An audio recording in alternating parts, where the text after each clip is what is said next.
Turning the engine to A163.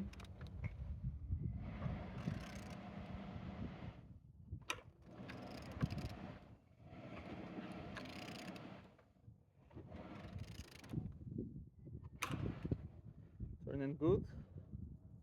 The front engines looks good, as you can see.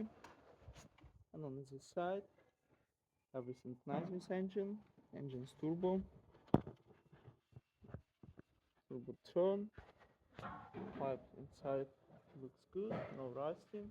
Gearbox without any damage, as you can see. And on this side, everything looks good. Compressor all broken, same as well like altimeter.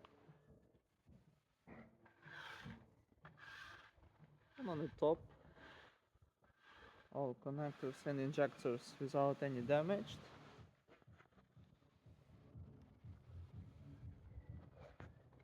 And on the bottom, oil sump without any cracks, no leaks. And turning the engine to A163.